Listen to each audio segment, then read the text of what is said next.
Bonjour, dans cette vidéo, nous allons commencer le premier chapitre concernant le programme baccalauréat pour maths. Les étudiants concernés sont les sciences maths et les sciences expérimentales. Aussi, ce cours constitue une introduction très importante pour les étudiants CPGE, classe préparatoire première année.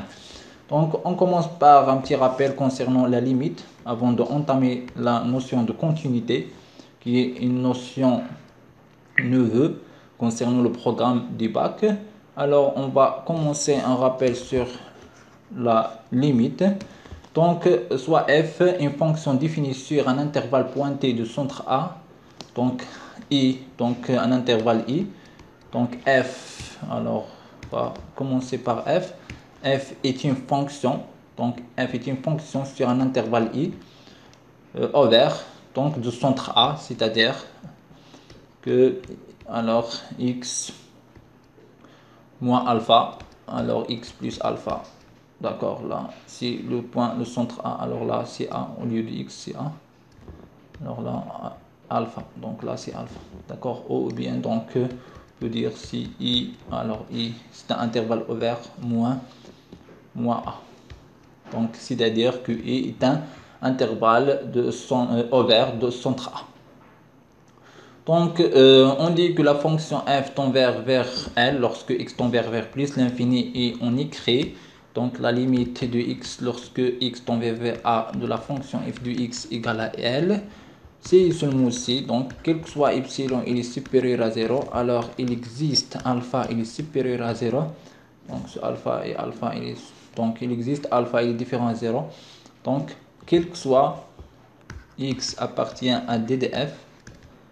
D'accord, donc x, alors la valeur absolue de x moins 1 il est comprise entre 0 et alpha, implique que f de x moins l est inférieur strictement à epsilon. Donc là, pourquoi on a la valeur absolue de x moins a il est supérieur strictement à 0? Parce que pour éviter, donc pour dire que x il tend vers a, donc x il ne sera jamais égal à a, mais il tend vers, il se rapproche à a. D'accord, et donc alpha, donc x moins la valeur absolue de x moins a il est inférieur à alpha, signifie que on réduit la distance entre x et a, donc on va réduire la distance. D'accord, lorsqu'on réduit la distance, donc signifie que donc là f de x il soit réduit, donc l'intervalle ou bien la distance soit réduite, f de x signifie que f de x tend vers L. Donc de façon pour schématiser ça, donc le graphe, donc là on a là c'est l'intervalle over i, donc là comme ça, alors là c'est a, là c'est on va dire a, alors plus un moins alpha, pardon, c'est moins alpha, alors c'est a moins alpha, et là c'est a plus alpha. D'accord, donc alors donc là on se rapproche. Donc on se rapproche de A de deux côtés. Donc x il est quelque part ici. Il se rapproche vers A. Alors donc on a, je sais pas, on a la fonction comme ça. Donc on va dire il est comme ça pour simplifier les choses. Alors là, alors, alors l'intervalle, alors ça c'est ce intervalle là. Donc alors ça c'est L moins epsilon, et là c'est L plus epsilon. D'accord, et f de x, alors L il est ici, et le centre, donc c'est le centre, là c'est L, et f de x il est là, donc soit ici ou bien ici, c'est-à-dire que f de x s'approche de deux côtés vers L. Alors lorsqu'on va réduire l'intervalle, donc là on va réduire l'intervalle, alors signifie que donc là on va se rapprocher de plus en plus vers L. D'accord, donc là c'est la définition de la limite. D'accord, voilà, donc voilà, donc là on a la limite de x lorsque x tend vers a égale à L, la limite de x lorsque x tend vers a, de f de x est égal à L. Donc là, c'est la définition, c'est l'écriture mathématique, il signifie ça. Donc on va faire comme ça, la limite de x de a lorsque de f de x égale à plus l'infini, alors il est équivalent que quel que soit a, il est supérieur à 0. D'accord? Alors ce a, il dépend de plus l'infini. Donc là, alors il existe alpha appartient à supérieur à 0. D'accord? Quel que soit x appartient à d de f. D'accord? Donc x moins alpha moins a entre 0 supérieur strictement à 0 et il est inférieur à alpha implique que f de x, alors il est supérieur à a. Ça signifie que quel que soit a, il est supérieur à 0. Donc alors si on prend a est 10 à la puissance 10 par exemple, alors là f de x sera supérieur à cette valeur. Si on prend 10 à la puissance 100, il sera toujours supérieur. Donc ça signifie que f de x là tend vers plus l'infini. Donc on a la limite de x, la limite de f de x lorsque x tend vers a égale à moins l'infini. Alors ça est équivalent que quel que soit a, il est supérieur à 0. Alors il existe alpha, il est supérieur à 0, quel que soit x appartient à d de f, dans une définition. Donc là, 0, la valeur absolue de x moins a, il est inférieur à alpha. D'accord? Ça signifie, alors ou bien ça implique donc que f de x il est inférieur à moins a. D'accord? C'est-à-dire que lorsque x s'approche de a, donc là f de x, d'accord, il va tendre vers une valeur moins l'infini. Alors maintenant, et la même chose pour le reste. Donc on va faire la limite de x tend vers plus l'infini de f de x égale à L. Alors ça, c'est l'équivalent que quel que soit epsilon il est supérieur à 0. D'accord? Alors il existe, bon, on va dire a. Alors il existe a par exemple, mais il est supérieur à 0. D'accord? Quel que soit x appartient à d de f. D'accord? Alors x il est supérieur à a implique que f de x moins L est inférieur à epsilon. Au niveau graphique, donc là, alors on va dire comme ça, on a comme ça par exemple. Alors là on a L. Alors quel que soit x tend vers plus l'infini, alors on va prendre un a ici qui est grand, d'accord. Donc on a quel que soit epsilon est supérieur à 0, il existe a, d'accord. Donc si on prend, alors là on va prendre un intervalle ouvert. Donc là on va prendre ça, d'accord. Donc là, alors donc là c'est L, alors L moins epsilon, alors L plus epsilon. Alors si on prend f de x ici, donc là on va voir si la gauche, donc il doit être comme ça. Donc CF doit être comme ça, c'est-à-dire il se rapproche à ça. Donc là si on prend f de x de cette valeur là, donc là alors on va trouver, donc là il touche, d'accord. Donc si x se rapproche, alors on va rapprocher vers cette valeur. Donc signifie on va toujours, donc là signifie si on fait la projection, on va toujours trouver un x, donc x sera toujours supérieur à a. On va toujours trouver un a ici de telle façon que x il sera supérieur toujours à a. Donc la même chose concernant ça. Alors si on prend une valeur ici, donc on fait la projection, donc on va toujours trouver x il sera ici, d'accord. Alors si on prend a ici, donc Alors, quel que soit x, il est positif. Donc, on va toujours trouver a positif. De toute façon, x, il est supérieur à a. D'accord? Et ça signifie que, quel que soit, ça signifie qu'on f de x moins l, la valeur absolue, il est inférieur à epsilon. Et donc, signifie que f de x, alors il se rapproche de l lorsqu'on se rapproche, lorsque x s'approche vers l'infini. D'accord? Une valeur qui est très grande. Alors, voilà. Donc, alors on va voir. Alors, après, on a la limite et la somme, la limite et les produits et limite d'inverse. Donc, on va. Après, c'est les limites et des quotients. Donc, on va schématiser ça rapide. Donc, limite et somme.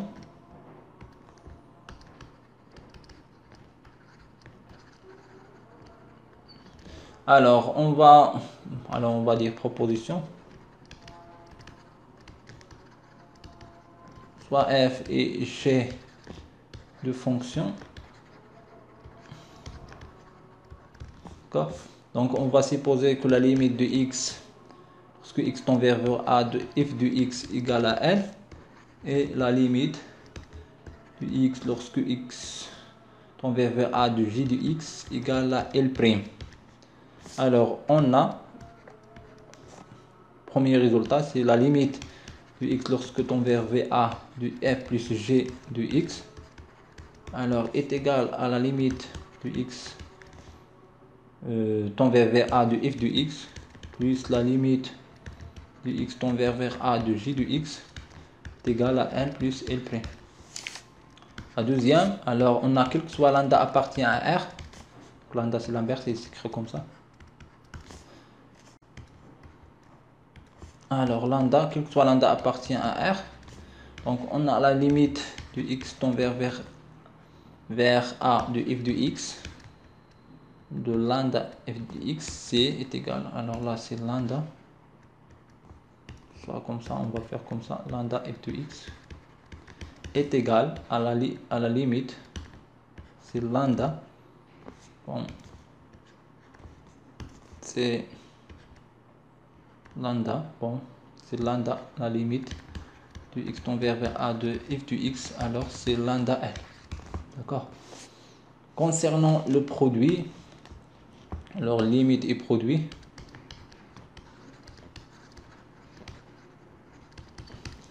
alors on a la limite x tend vers a de f de x égale à l, et la limite x tend vers a de j de x égale à l'.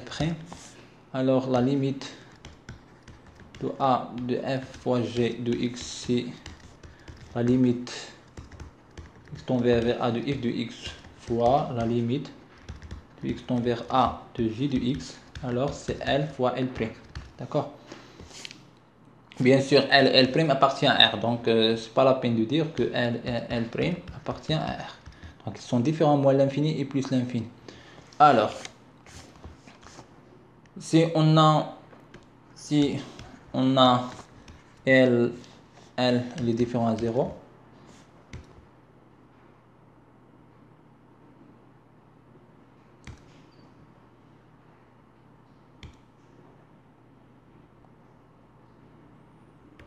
alors on a la limite de x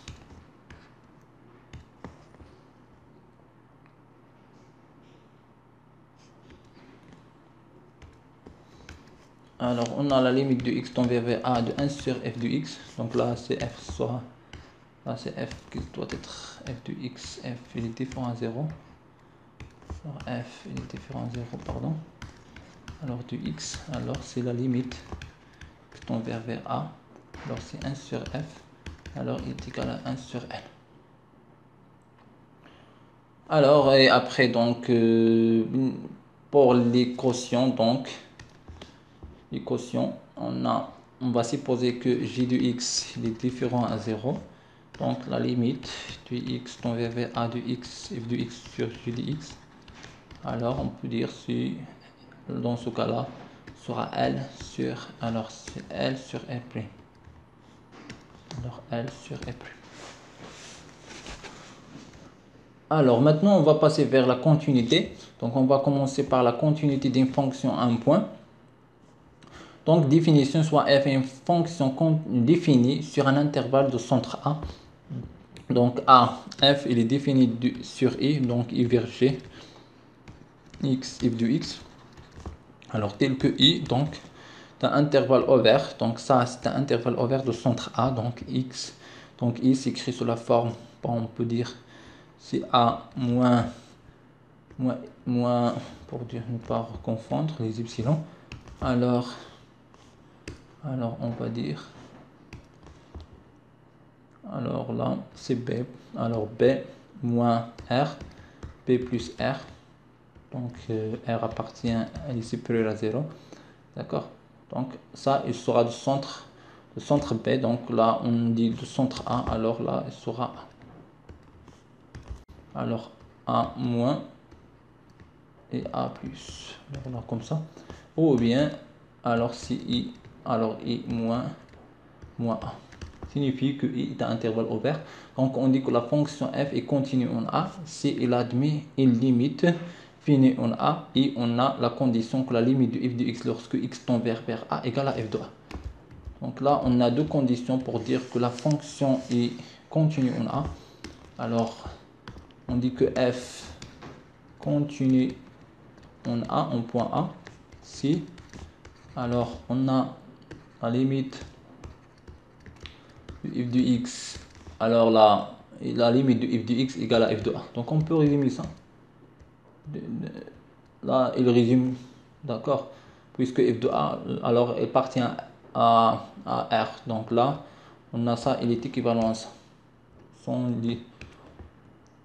Ça il est équivalent aussi que la limite la limite de f de x lorsque x tend vers A égale à L, d'accord, alors L appartient à R et que L égale à f de A. Admet une limite finie, c'est-à-dire appartient à R. Et L égale à f de A, donc dans ce cas-là, on a la deuxième condition. Donc la deuxième condition, la première condition, on peut le combiner et donner, dire ça, dire juste ça. Donc f il est continu en A, c'est la limite de f de x lorsque x tend vers A égale à f de A. Alors ça, on peut écrire sous la forme définition de la limite. Alors, quel que soit epsilon il est supérieur à 0, alors il existe alpha supérieur à 0, quel que soit x appartient à TDF, d'accord. Dans ce cas-là, on a 0, il est comprise entre la valeur absolue, il est comprise entre 0 et A, donc la valeur absolue, alors implique que f de x moins f de A, alors il est inférieur à epsilon. Remarquez ici, alors là, on a que ici on a inférieur ou égal à l'inverse de la limite qu'on a strictement supérieur ou égal, ou bien 0, il est inférieur ou égal à x moins x0, d'accord. Donc là signifie ça, on a inférieur ou égal signifie que x il sera égal à A. Donc il se rapproche jusqu'à que A est égal. D'accord? C'est-à-dire que x il est défini. On peut, x il touche A, il prend la valeur de A. D'accord? Donc au niveau de la limite, on sait déjà que c'est pas forcément que x est égal à A et A n'est pas forcément A appartient à DDF. Donc là, A appartient à DDF. D'accord? Donc sûrement que A il appartient à DDF. D'accord, il doit être appartient à DDF, sinon on ne peut pas écrire f de A. D'accord. Alors là, la limite de x de A, f de x est égale à f de A. Alors là, implique que f est continu en A. Ça aussi, donc là, pour concrétiser les choses, donc f, alors si i vers G, alors c'est une fonction. D'accord, donc on a DDF, là c'est DDF. Alors DDF, si x appartient à i, tel que f de x, défini, tel que f de x. Alors, dans ce cas-là, on a A, il doit être, pour parler de la continuité, on doit, A, il appartient à DDF, d'accord? Et la limite du x tend vers A du f du x égale à f de A. Alors ça, donc on a la limite f du x égale à f de A.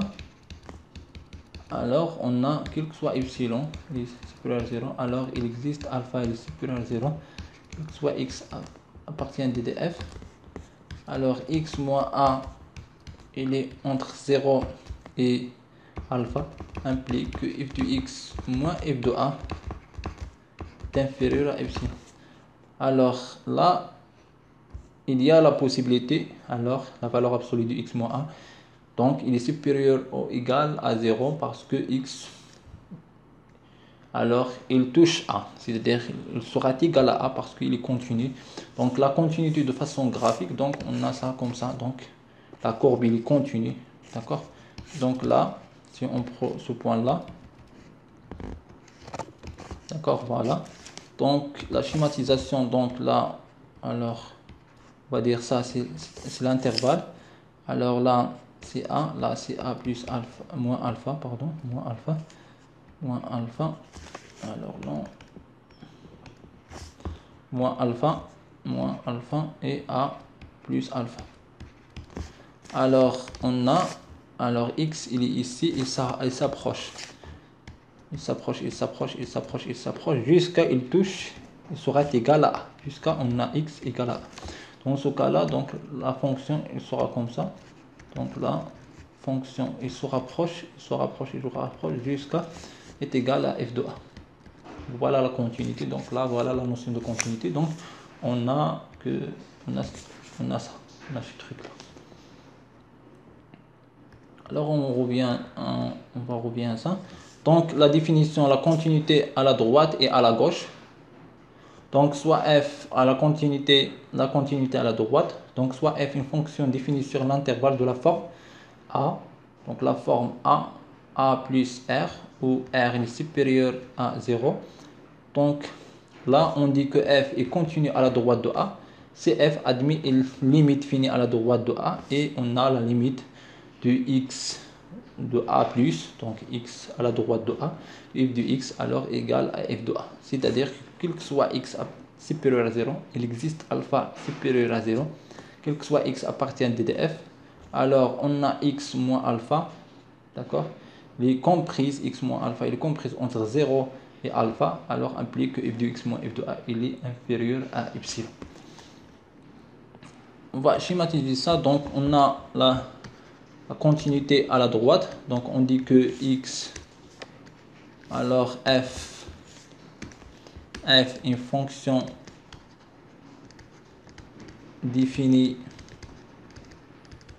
sur un intervalle i de la forme a plus r, avec r, donc alors là r il est positif, donc schématisation ici. Alors là, on a A, alors on a A plus R. D'accord, on a une fonction qui est comme ça. D'accord, donc là, il est comme ça, et là, on a comme ça. D'accord.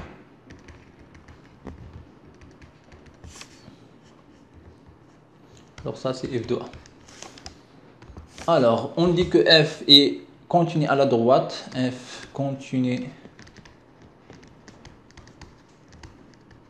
à la droite de A.